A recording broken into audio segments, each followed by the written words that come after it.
Hello and welcome to Catholic Answers Live. I'm Cy Killett, your host. I actually don't know who's responsible for today's show, whether it was Edgar or Darren who did it, but it's so good. It doesn't even seem right that we're starting off the week this good.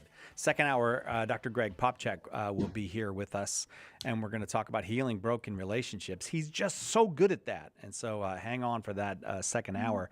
This hour, one of our favorite people in the world, and I do not know what we have done wrong, but we have neglected Dr. Stacy Trasancos, probably because she's become super popular all around the world. But she's a scientist, a theologian, a philosopher, mother of 7, and today we'll do faith and science with Dr. Stacy Trasancos. If you're new to the show, or you haven't heard these Dr. Stacy hours, call, ask your questions about faith and science. This is a great opportunity for you to get to somebody who started out. I mean, she started out as a baby, but after that she went and got a PhD in chemistry from Penn State, became a DuPont research chemist. She converted to Catholicism, and now she's just one of the church's most compelling voices on faith and science, and that is our topic today, 888-318-7884, 888-318-7884. I've missed you, Dr. Stacy Trasancos. I'm glad you're back. Thank you, Cy. I've missed you too. It's been a while. It's good to be back. Do you prefer flying to Ireland to do your PhD work, or going to Budapest to do your Father Yaki work, or coming on with us on the air?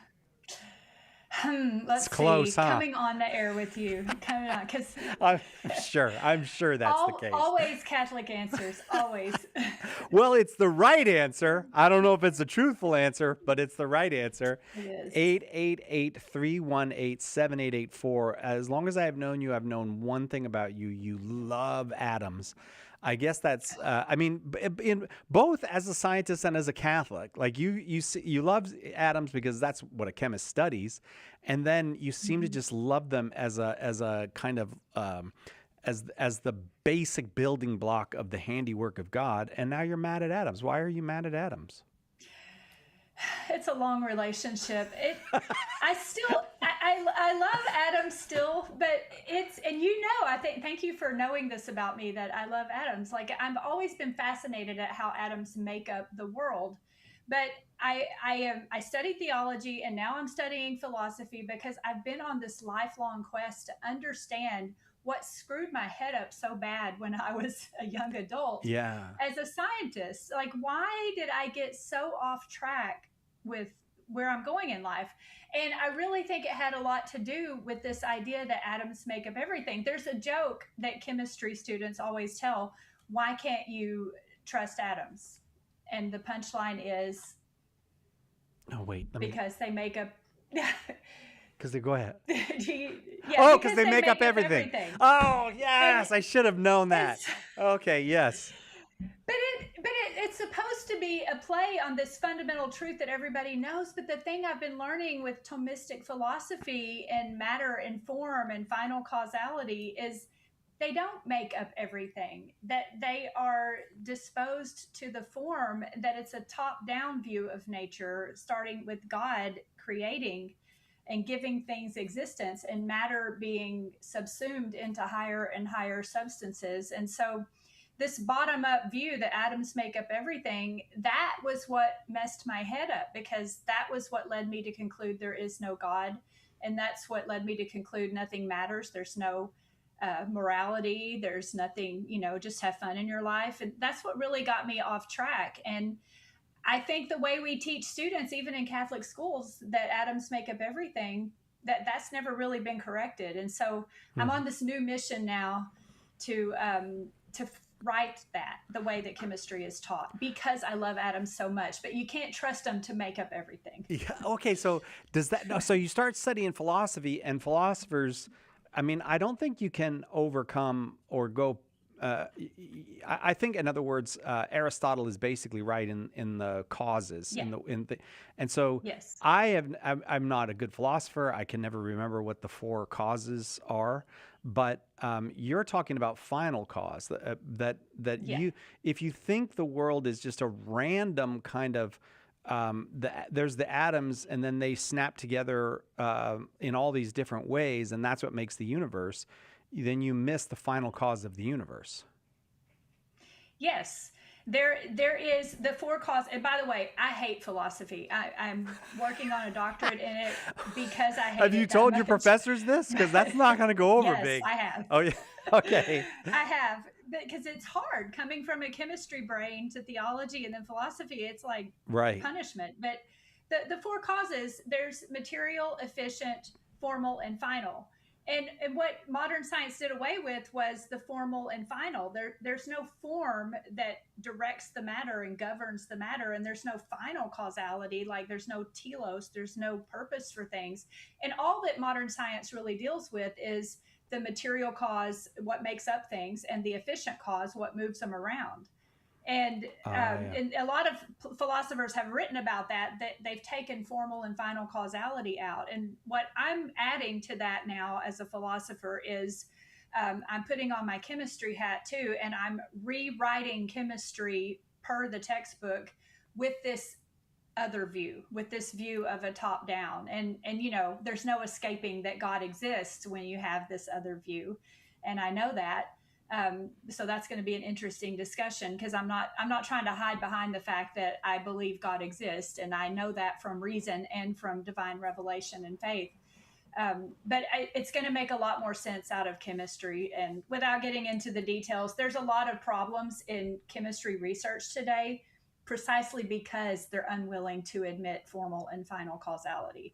So they've got themselves stuck.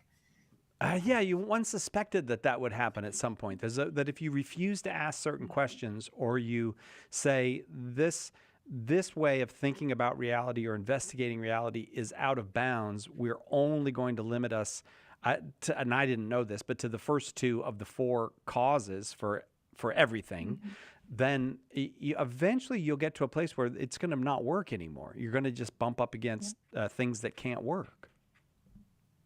Yep, and that's the problem they're having. Like, we're made of atoms. That's what I kept saying. God made atoms, and we're made of atoms, and it's so cool. But in modern science, they have a real hard problem getting from chemistry to biology to, that dog standing in front of you. Like, they have a real hard time. They want to say everything's reducible to atoms, and you can't really explain very much that way. So I'm really excited about this project. My professor said, "You sound like you're on a vendetta." And I'm like, well, I kind of am, but I'm older and I've raised my kids, and I'm doing this because I genuinely care about atoms and chemistry and the faith so much. So I can be on a vendetta and go work on a second doctorate in philosophy because I want to change the way chemistry is taught. That's a fine way to finish out my life. Well, I'm sorry we've come to the end of your life in the first 10 minutes of the show, but okay. I'm getting old. That's not true. 888-318-7884. Look, any questions having to do with faith and science, there we have what we now kind of refer to as the mistake of the opposition. People thinking that faith and science are in opposition to one another, or that there's some kind of disconnect between the two. If maybe you still hold to that theory. I was just reading an article today in one of the British newspapers. I can't remember it. It said, "Why are people still holding on to these superstitions about God when we have science and we don't need it anymore?" I think, boy, that person needs to talk to Dr. Stacy. Well, you're welcome to talk to her. 888-318-7884. We'll take a quick break. Dr. Stacy Trasancos is our guest. Faith and Science on Catholic Answers Live. Catholic Answers Live. Alexian Brothers is a proud sponsor of Catholic Answers Live. For 800 years, these Catholic brothers have offered a prophetic and daring response to the gospel, serving Christ in the sick, the poor, and the dying. Is God calling you to be a courageous disciple? If you feel called to total self-giving as a religious brother in the mission of Jesus, call our vocations office at 847-264-8703. That's 847-264-8703. AlexianBrothers.org. Homeschool Connections, an online provider of courses for your Catholic homeschool, is a sponsor of Catholic Answers Live. Homeschool Connections website is homeschoolconnections.com. Underwriting for Catholic Answers Live is provided by Magnificat. Published monthly, Magnificat features texts of daily Mass, prayers, articles, meditations, art commentaries, and more, in step with the liturgical rhythm of the Church, on the web at magnificat.com. EWTN, communicating the faith.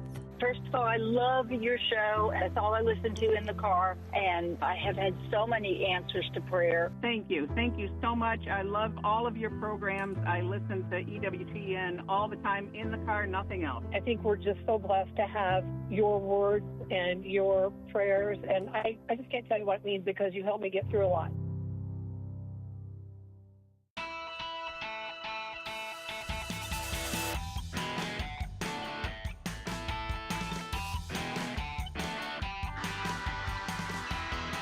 Welcome back. Catholic Answers Live. Oh, I'm so happy to have Dr. Stacy Trasancos with us again. 3 lines are open out of the 6. So if you have questions about science and faith and how they intersect, and maybe there's something that in science that makes you suspicious of your faith, or something in your faith that makes you suspicious of science, or maybe you're just curious about a particular question, whatever it is, Dr. Stacy Trasancos, I used to say scientist and theologian, but you'll notice I opened the show scientist, theologian, and philosopher. Because she did them in the wrong order. You're supposed to do philosophy and then theology, but she did her theology degree, and now she's working on her philosophy degree. You can call 888-318-7884. Ken's in Champaign, Illinois, listening on the Spirit Catholic Radio Network. Awful glad you're here, Ken. Go ahead with your question for Dr. Stacy Trasancos. Yes, I wanted to ask you about the emergence of modern science. Just as a background, I studied the history of science for about 20 years, and it seems to me that when you mentioned about early modern science eliminating formal and final cause, it seems to me that what happened in modern science was that they substituted mathematics as the formal cause and the only formal cause that could explain things. And Galileo talks about this in one of his writings about God making the universe according to, triangles and squares and circles and so forth. So it seems to me then that this also explains the almost obsession with using mathematics to explain everything in the physical world. Mm-hmm. Is that true, you think? Yes. No, I mean, that's brilliant what you just said. And I mean, I can tell that you studied the history of science because I've read many things along those lines as well. And it's not something that I hear a lot of people talk about. But you're right. The trajectory was and I'm sure you already know this. I'm just covering it for the listeners. The trajectory was there was this return to atomism per Democritus. So after the Renaissance, Democritus became very popular, and Newton and Descartes, they all had this idea about, and there was much debated idea about atoms. So it was very material. And then, like you're saying, after this mechanistic view of the universe and all matter didn't work, it swung to mathematics. And so where atoms took the place of matter, mathematics took the place of form. It almost went from Democritus and the materialists to Platonists. It went to Platonism with the mathematics. And what really, it's like a repeat of history, right? What's really true is something in the middle, which is more Aristotelian in nature. And then I had to go through this. Why not Aristotle? Why Aquinas? Aquinas built on so many things that Aristotle said and clarified about form and matter and essence and existence. And so really, I think it's just the stage out there is just primed and ready to hear how well Thomism makes sense of modern science, because it balances out matter and form. It uses both for the essence. Yeah, thank you very much. If I do I have an opportunity to ask Go ahead, Ken. Yeah, yes, please do. Please do. Well, one of the things I've never been able to understand is how a materialistic person in science, or whether or not, but a materialistic thinking person can explain, for example, that most of the things in our bodies are the same as they are in a chimpanzee. But that's the material cause. But the form is completely, well, it's very different, especially when it comes to the brain, that in higher rational thought, chimpanzees simply don't have that. And how do they explain that without invoking some top-down formal cause, which would say, there's a form for chimpanzees and there's a form for humans, and even though they have largely the same material, they're different forms. How would they Yes, that's explain when that? I said, they can't. And when I said in the beginning that modern science is running into all kinds of walls because of their materialist thinking, that's one of them. That's one wall they're running into. They can't explain the difference. And you ask, how does a materialist thinking person account for that? I lived that dissonance in my own life. I held my own newborn babies and looked at them and thought, it's just a bag of atoms. Why do I love it so much? I had to confront that. And that was one of the things that honestly led me to the faith, but it has taken me 20 years to get my head around how significant the philosophy is here. So thank you for what you're saying, and thank you for the problems that you're pointing out. I'm sure God will put someone in your path that needs to hear that, because it's a very important message today. Thank you, Ken. I have to say, some of what you and Ken discuss goes over my head, but or maybe I have to just think about it for a while because it's outside of my usual pattern of thinking. But it does seem to me that you see these scientists, and some of them are on TV, and some of them do popular writing, that really are genuinely marveling at the universe and its coherence, and that it's undergirded by mathematics, but don't seem to go to the next question, why? And seem almost alert, not even I would say allergic to it. They seem determined that why question of why is it there? Why does this work? Why does it make sense? Why is mathematics the language of the universe in a certain sense? Like, why should the universe have a language at all? What do you make of that reluctance among scientists, especially kind of the popular, I don't mean everyday scientists, but I mean the popularizers of science, to take the step that wonder wants to take, which is why? Why is it like this? Why is it so beautiful? That's what got me. I said my commitment to, once I learned it was materialism, I didn't know the word for it. I said, you know what? It's keeping me from asking the biggest why of all. And to be honest, I've talked about this in my own conversion, and I've written a new book chapter for Ignatius Press, and a book that's coming out where I get into this. I was afraid to ask that biggest why of all, because as a scientist, I felt like I had a very privileged insight into the order in the universe. I mean, atoms, I knew how they were. I felt like I had a very privileged insight, and it was like the elephant in the laboratory that I just wasn't admitting that God exists. And when I faced up to that question, it was fear of admitting it, because God, to a scientist who created all of that, it's a really scary thing to admit there is a being that did all this. It was almost like too much, too close. Mm-hmm. But I remember thinking that, I felt like I climbed a mountain my whole life to get to my chemistry credentials and job and all that. I climbed this mountain, but I was just looking down the whole time. And I feel like I got to the top of that mountain and I was lonely, and it didn't deliver all the happiness it was supposed to deliver. And I thought, are you going to look up or not, Stacy? And looking up was seeing the bigger picture that, of God as creator of all of this, and that there's so much more. And when I finally did ask that biggest why of all, and when I finally did look up, I mean, boom, that's when, the conversion happened. And that's when I got on this trajectory of studying theology and philosophy. I had no idea what the order was even then. Yeah. But it's such a beautiful truth to just give into that and say, okay, science can't tell us everything. I get it now.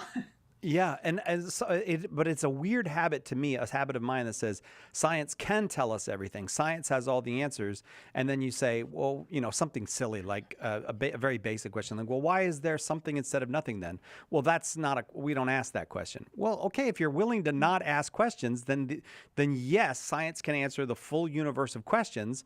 If you're willing to say, I just won't ask certain questions, I'll just stay away from those questions. You put the blinders on. You're like, I'm just going to look here. I can answer everything with science. Well, what about this? Well, not that, but that's not a question. So that to me is a kind of circular thinking that is very unattractive in some of the popularizers of science. I don't want to monopolize you, though, Stacy. Tom's in Oklahoma. Thank you again, Ken, for that wonderful call. Tom in Oklahoma. Thank you so much for waiting, Tom. Go ahead with your faith and science question for scientist and theologian Dr. Stacy Trasancos. Well, I'll start off by saying I'm not a scientist. Me neither. I agree that science can't explain everything, but there's one thing I was taught, and I just wanted to find out, since she enjoys atoms and I'm not a scientist. Something I was taught, I wanted to run it by you and see what their answer was to it, if it was true. And that is that protons naturally resist each other or repel. And that, I remember in a Bible study or something, and they said that they would naturally repel, so the scientists can't figure out what I was told, why atoms stay together when in fact they should be repelling. And they were teaching that that's because God's holding them together. If God just let go, the whole universe would just literally come apart. And so I just something that was always taught whenever he came on and talked about atoms. First time I listened to the show, I just thought maybe you could answer if that's true. It made sense to me if they repel, and I know God may be what holds it together when they can't explain what's holding something together. Yes. Thank you, Tom. Okay, do you want me to go, Si? Yes. Yes, I do. Okay, well, okay, if okay. I go, it's not going to be very cut good. So, yeah, it better be you that handles this one. Tom, thank you. Tom, that is such an excellent thing to call in about. And you're a first-time listener. I really appreciate you calling, and I'm glad you got through. This kind of thing, I hate hearing it because it's unfortunate. I mean, there is a scientific explanation for the strong nuclear force. There are forces. There's the electromagnetic force, there's the strong nuclear force, the weak nuclear force, and then there's gravity.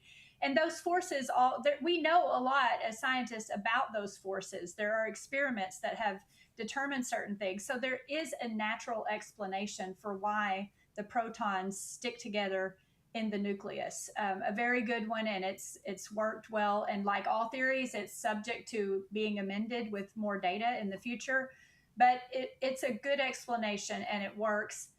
And the fact that we're talking right now is in large part based on those explanations about the atoms, that we're even able to have digital communication. But Side knows this, I've spent a lot of the last 15 years talking about this to Catholics, not to be afraid of science. Like, we don't need to do the God of the gaps argument where when something doesn't seem to make sense, we just say God holds it together. Because that's not really the way that we think about divine action and creation. And it makes us look kind of unknowledgeable about science.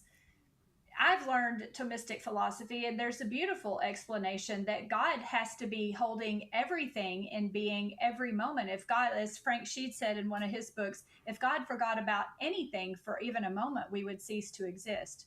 And so God is present to everything, every atom, every proton, every body, every coffee cup behind Si in the picture there. Like, God is present to everything innermostly all the time. And we participate the divine good. So we don't participate in it, we participate it. We share in the divine goodness because we're part of the order of the universe. So it really protects you from ever worrying about science disproving anything about God. It liberates, and I say this to young people a lot, once you understand what we're talking about when we say creation and divine action, it liberates you to roll your sleeves up and get out there and learn whatever you can about science, because God made an intelligible world and he made us to be intelligent so that we can study this world. We're told to go out and study nature and innovate and put our brains to work and make life better for humans. So it's just such a much bigger story than that. So, but I do hear it a lot, and I'm really glad that you brought it up today. In a certain way, it's worse news than Tom came with. It's not that the protons would all fly apart. It's there wouldn't be no protons if God neglected this, because they don't have being in themselves. They have being as a consequence of the Creator's choice, of the Creator's maintenance of them in being. Always. And it's not like, and understanding that teaching from Aquinas, it protects us from thinking God just created the universe like he wound up a toy and walked away and said, see y'all later. God is with us in every moment, suffering, joy, happiness, beginning, end of life, all of it. Dr. Stacy Trasancos, Tom, thank you very much for the call. Dr. Stacy Trasancos is our guest. We're talking faith and science. 888-318-7884.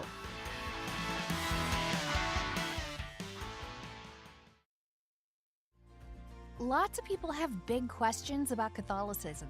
It needs a big book of answers, and now it's got one. The Big Book of Catholic Answers is filled with helpful replies to more than 250 questions about the faith. Questions about God, salvation history, the Creed, the Bible, the list goes on and on.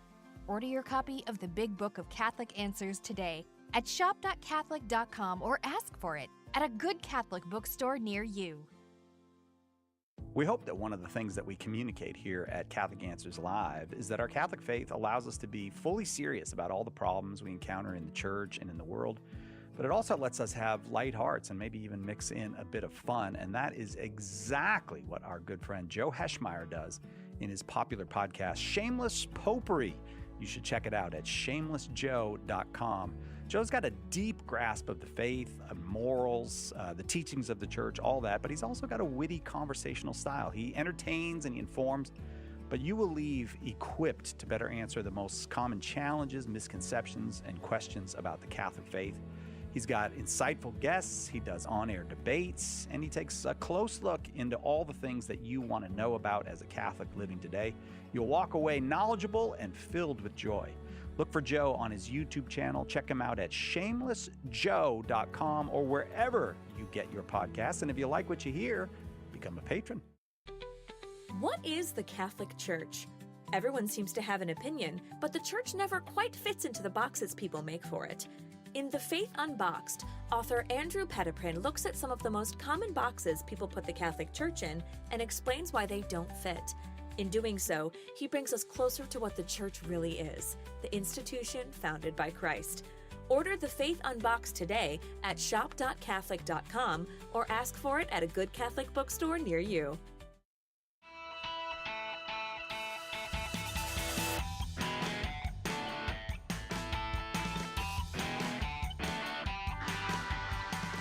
Welcome back. Catholic Answers Live. I would like to tell you about a tremendous failure in Dr. Stacy Trasancos' life. She tried to figure out how photosynthesis works. I don't think they still don't know, right? It's still like, that was your project at one time? Your scientific project was, I'll explain how these leaves do this, and leaves are still more complex than people can explain. Right? Yeah, it was my comeuppance. Oh, yeah. Well, I'm sorry, I didn't mean to hit a sore spot there, Stacy. No, it was humbling. That's what I realized. Like, I have to be humble. But yeah, no, we cannot. So many things in nature, but yes, just look at the leaves out there. What they are doing right now is more sophisticated than our most sophisticated computer center, AI, rocket ship, anything. Right. Every tree that you look at is doing more complex chemistry than anybody who has ever lived, any human being who has ever lived. That amazes me every time I hear you say that. 888-318-7884. Hey, maybe you got an evolution question. Maybe you've got a chemistry question. Maybe a physics, something that you, as a matter of fact, though, I was going to say physics. It does seem to me that physicists, they seem more open to God than a lot of the biologists and whatnot. Like, they kind of look at the big thing and go, "Wow, why is this all so fine-tuned? Why does this all work like this?" But whatever your faith or science question, you're welcome to call 888-318-7884. Dan is in Louisville, Kentucky. That's how I'm told you're supposed to say it, Louisville. Did I say it right, Dan? I think you got it right. All right. Well, I think you're being generous. You sound like you're being generous, Dan, but thank you. Well, there's like 7 different ways to say it. Oh, well, as long as I got one of the 7. You hit one of the 7. Okay, yeah. I'm all right then. So, go ahead with your question for okay. Dr. Stacy Trasancos. Well, I just was wondering, I mean, I love the field and I've dug into it some of my own. And one thing, you know, I don't accept the atomistic kind of bottom-up explanations, but I do worry that, you know, we have a faith where, you know, history is unfolding. And it seems to me that, like, Aristotle might provide too much of a top-down or bottom-up.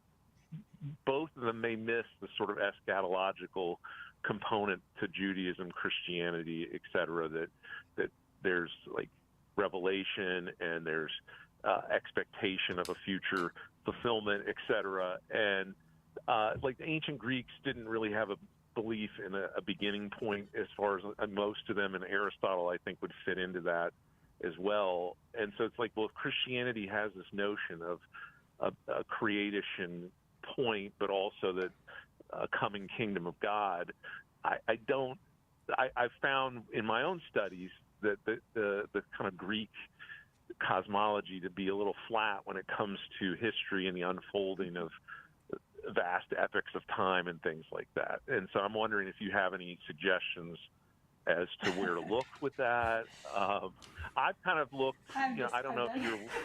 She's working on like her 6th graduate degree. She can't. She still doesn't know the answer to that, Dan. No, Dan, it's brilliant. Go ahead, finish though. Are you done?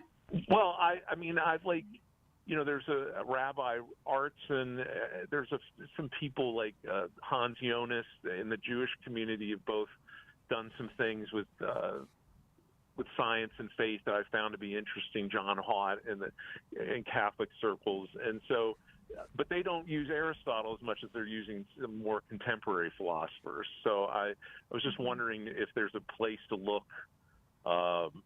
you know, for a good medium where eschatology and history can also fit in it. So it's not just top down or bottom up, but it's movement in a sense. Yes, this is, I mean, you see me just brimming. This is the joy I have finally found, like, in hating philosophy so much that I had to understand it. It's Thomism. Like, I wanted to be a Thomist, but I didn't feel like I understood it enough to be one. And what you're talking about is why Thomism is not Aristotelianism. They are different. People say Aquinas baptized Aristotle, and I guess you could say that because Aquinas was writing in this context of divine revelation. And so he rejected certain things from Aristotle, like the idea that Aristotle had that the world is eternally cycling. Like, we can't accept that in Christianity because of divine revelation, that there is a beginning in time. And the universe is not eternally cycling. There's a beginning in time and there's an end in time. So Aquinas has what you're talking about, and you're absolutely right. If 2 bottom up, 2 top down, what's in the middle is Thomism. Because when Aquinas introduced his distinction of essence and existence instead of just matter and form, he introduced how God acts in the world. And he introduced real causal autonomy of parts, how parts make up wholes. So he was able to explain why there are wholes and what the parts contribute to the whole. But instead of being 2 bottom up and 2 top down, his metaphysics is participatory, meaning that we participate. So everything that is created has real causal powers, has matter, has form, because God granted the essence to it.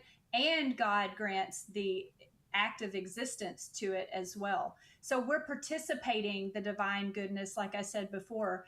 And there's a whole lot of work going on, even right now in contemporary Thomistic metaphysics, on what it means to participate. But that is the middle ground, I think, that you're looking for. And it talks about the functions of the form, but it's not just strictly top down. It's more participatory. But there's such beauty in what Thomism. My professor said to me, if you're going to be a Thomist, don't be a Thomist just because you think it's cool and you want to be part of that group. You have to be a Thomist because you think he's right.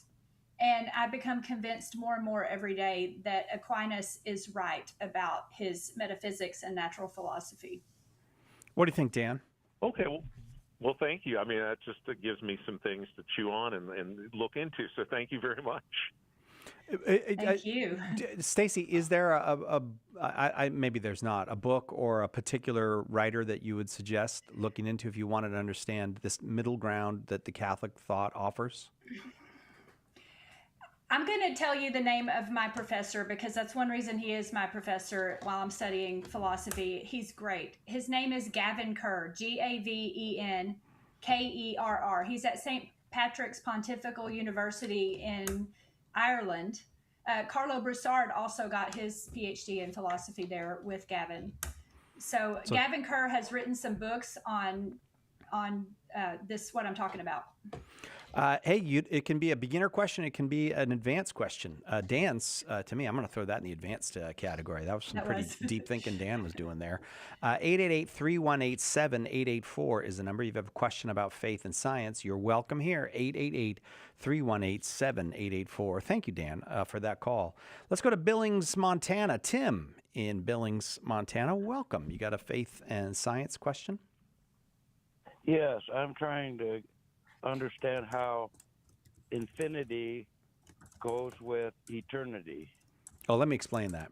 I can do that real quick. No, I'm only kidding. I can't explain that. Sorry, Tim. I'm not the guy for that. Explain how now, did you say goes with eternity? Tim? Goes with or doesn't go with. Yeah, okay. Infinity and eternity. Oh, good question. Well, infinity usually refers to, I'm going to give you my answer. It refers to quantities, like numbers. Like when you're learning in school about lines and points, a line can go to infinity. We talk about infinity in terms of counting. You can always count one number higher. So it talks about numbers. Eternity is more holistic. Eternity is more like the whole, the perfect, simultaneous possession of life. It's a mode of duration. It's not just numbers. Does that make sense? That's a good question. Yes. It did make sense, Tim? Yeah, it does make sense, but it still doesn't make sense. That's how I feel about all philosophy. Welcome to philosophy. That is what philosophy is. See, that's my problem. I know less and less about more and more, but I still know less and less. Yeah. Yeah. So I'm very frustrated. That's why I hate philosophy. And I mean it, and I say that lovingly, but you don't it's really difficult. though. It's I mean, yeah. Okay.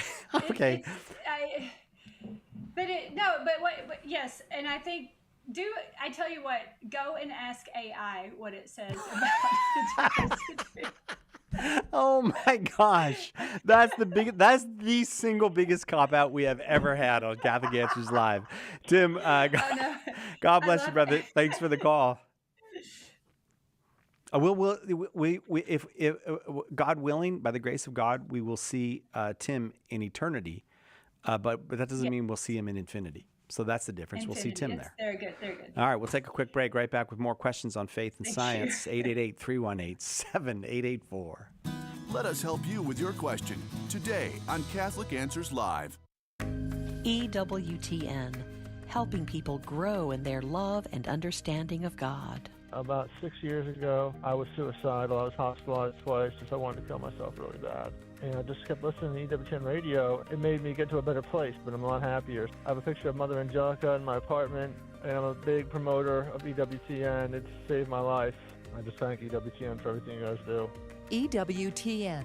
Live truth. Live Catholic. Who was the first Catholic in your family?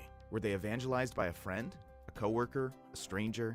Did you ever think that you could be that person that God uses to save a soul? And that soul could save their family, their grandchildren, and generations to come. At St. Paul Street Evangelization, a Catholic nonprofit, we train, equip, and mobilize Catholic disciples to do the urgent work of evangelization. Catholic Answers is supported in part by St. Paul Street Evangelization, streetevangelization.com.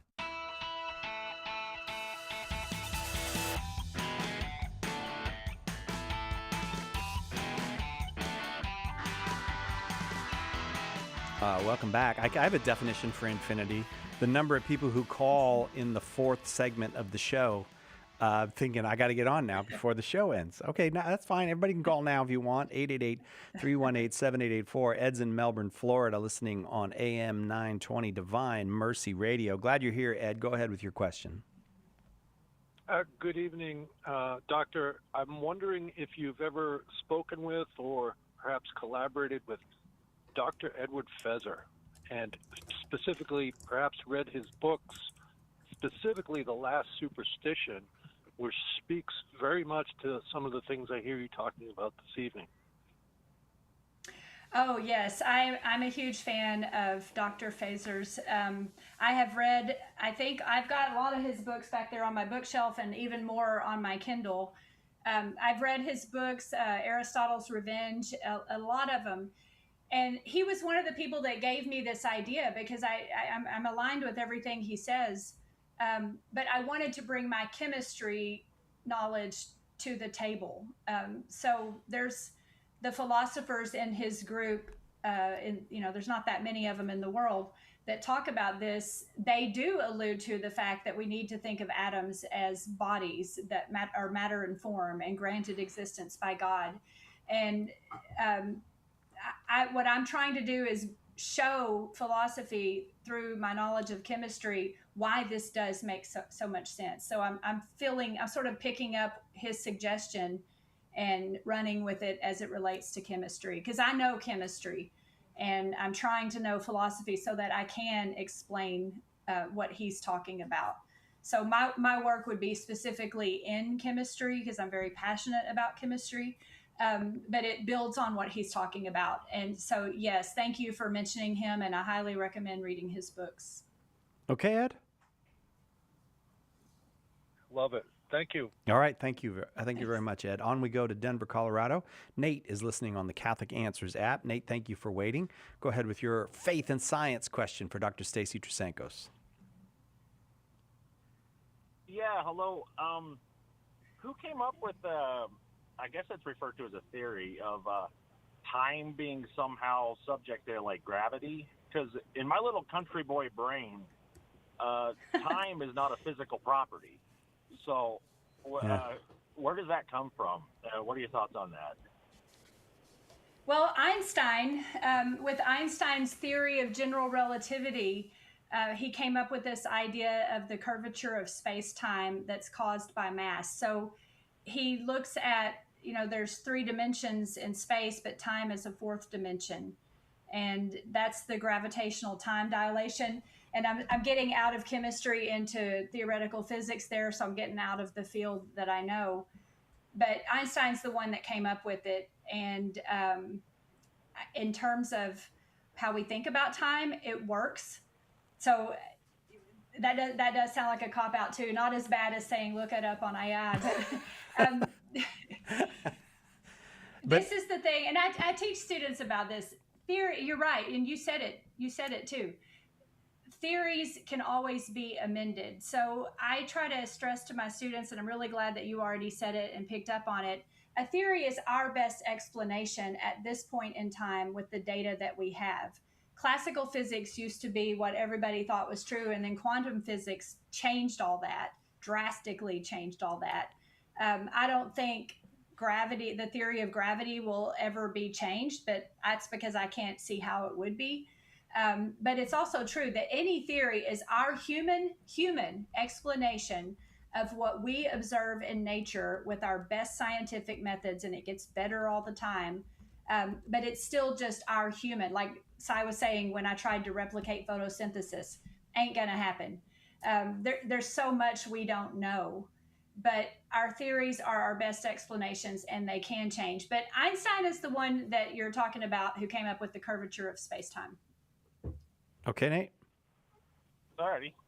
Thank you. Yeah, he ruined everything, Einstein. Everything made sense until he came I along. love Einstein. You would. Richard's in Saratoga Springs, New York. Awful glad you're here, Richard. You got a faith and science question? It's more of a point than a question. Okay. The point is that I believe I heard someone said there's no beginning that is provided, that we have to. But in my reading of the Bible, the very beginning of the Bible, God said, "Let there be light," and that could have been the beginning of the whole universe that the Earth is part of. So so you're taking that as a proof that there is a beginning to creation. Yes, and I think physics is still evolving, and it's very possible that creation is happening continuously as more and more universes are created in this process of expansion that's occurring. I'm not sure if Stacy. I actually am not recalling someone saying there was no beginning, but it might have been in reference to something in particular, like maybe an infinite number of numbers. But as far as the universe goes, as far as creation goes, I should say, you believe it has a beginning, Stacy. Yes, I was saying that Aristotle thought that, and that was one of the things that Aquinas rejected. He rejected the idea that the universe is eternally cycling. And I think there is even stronger biblical proof of that, Richard. 2 of the books of the Bible begin with the phrase, "in the beginning." So if God starts 2 books of the Bible telling us there's a beginning, then there's definitely a beginning. All right, Richard? Right. Yeah, and I just wanted to say what he's talking about with the fiat lux, the primordial fiat lux, that actually was said by a pope back in the 1950s, around the time when Georges Lemaitre was coming up with the idea of the Big Bang. Yeah. Pope Pius XII said in a plenary session to the Pontifical Academy of Sciences, he said the Big Bang was scientific evidence for creation, that science had become witness to a fiat lux. George Lemaitre sort of pushed back on that and said, no, science doesn't prove those things. It's consistent, though. Yeah, it's right. This idea of a Big Bang is consistent with the idea of a moment of creation. Right.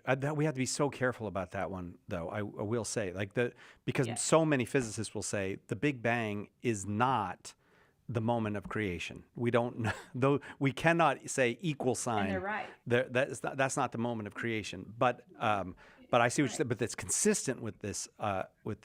Because before that, you had a lot of scientists, Fred Hoyle most famously, saying, no, there's no beginning. He thought that was a religious fantasy until the science actually showed, no, this Judeo-Christian idea is more consistent with how the universe is actually structured.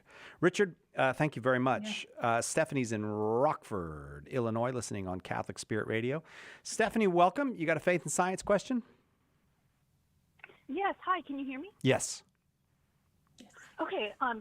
So, I am a convert from a Protestant denomination where I was taught, like what Answers in Genesis teaches about creation, that the world was created mature. And so therefore, like even the premise of radiocarbon dating can't be relied upon for geological analysis and radio, dating and timing of things. Does the Catholic Church have a stance on, new world creation, like young world creationism, or how do we kind of deal with that? It had come up in a Bible study where we were talking about the Shroud of Turin, and being the PhD chemist in the room, everyone was like, well, can you explain carbon dating, and like, can we rely on it? And I didn't know how to address that or touch that. Okay. So. Yes, you are asking a huge question, and it's the longest chapter in my book, Particles of Faith. I'm recommending it because that's where I wrote it all down. But this is a huge question about creationism. And no, the Catholic Church absolutely does not say we have to accept the creationist explanation of things. Radiometric dating, 6-day creation, no dinosaurs, all of that stuff. The church is very wise here. And like Sai was saying, you have to be careful with the language. The church allows us to conclude whatever we want from the science, but we can't deny that the human is body and rational soul. We can't deny that there is a beginning in time. We can't deny that God created everything. So a materialist interpretation of evolution is also not consistent with divine revelation and reason. It's not consistent with reason either. But so there are Catholics who adhere to the young earth creationism theory. I am not one of those. I actually think it does a lot of harm to the faithful. I think it misrepresents the correct relationship between faith and science. Creationism was born of this fear, and it is a fear. I'm using that word on purpose. This fear that evolution would somehow disprove that God exists, somehow disprove that God created man, disprove that Adam and Eve existed, disprove the fall and original sin, and just demolish our Catholic faith. But that was never true. That was never actually true. And when you understand science the way I was talking about before, science is the study of God's handiwork. Everything is held in existence by God all the time. And as Catholics, we roll up our sleeves and get out there, and good for you, PhD in chemistry. We get out there and we try to understand what God has created. And nothing we ever discover with our human minds will ever be able to disprove the fact that God exists, or the fact that Christ, the second person of the Holy Trinity, became man and told us all these things about our salvation. So creationism was born out of this very big, damaging misunderstanding about what the church even teaches. The church in her wisdom still says, if you want to believe that scientific interpretation, go ahead. But you're not a bad Catholic if you don't accept that. It's controversial, but that I firmly stand on the side of nothing to fear in evolution. Let's see what we can learn. God created everything. How does that sit with you, Stephanie? That's super comforting, because to be honest with you, like I had started out in biochemistry and had moved away from it because of my fear that I was learning about evolution and it would hurt my faith with God. I'm not going to lie. I love the path I've chosen in materials chemistry, but that's really comforting to know that I can believe the science I read in my biology books. Yes, right. And I have to say, it goes the other way too. Like Stephanie, you didn't want to study science, but there's many young people who do want to study the science, and they end up losing their faith because someone told them, if you believe that, then you're abandoning the Christian faith. So they end up abandoning the Christian faith. Stacy, you just grabbed a book off the counter. What's up? So can I do this? Like, Stephanie, if you got a will minute. get my email from Sai, and I'll send you a copy of this book, One Sister Science Chemist to Another Girl. I gotcha. If you'll, I'll send you a copy of the book. Stephanie, if you hang on and give us an email address, what we'll do is we'll send that to Stephanie, and she'll send you a copy of her book, Particles of Faith, a beautiful book. I think that was your second book that you wrote, right? The Father Yaki book came before that. And and it's about the Particles of Faith. I will say to anybody who's listening, a wonderful book about, especially if you have a science-minded young person, if you have a science-minded kid, teenager, a young adult, maybe give them a copy of Particles of Faith, because it's a wonderful book for helping to work through all of these things. I gotta let you go, Stacy. I can't believe it. I'm sorry to everybody who's hung on the line. We've got another two doctors in one day. Dr. Greg Popchak will be with us the next hour, and we're going to talk about healing broken relationships. Stacy, I'm so glad you came back. I know you're a world traveler and a PhD candidate, but thanks for being back with us again. Oh, we don't. We got an audio problem. We got an audio. Oh, do I have any audio with you, Stacy? Yeah, I can hear you. Oh, okay. Yes, I just wanted to say thank you to you. Thank you for a great hour. Thank you. Bye-bye. Yep. Well, between getting on airplanes, giving talks, studying, she's like a jet age Catholic. That's what she is. All right, we'll be right back with healing broken relationships with our good friend Dr. Greg Popcak, the very best at what he does right here on Catholic Answers.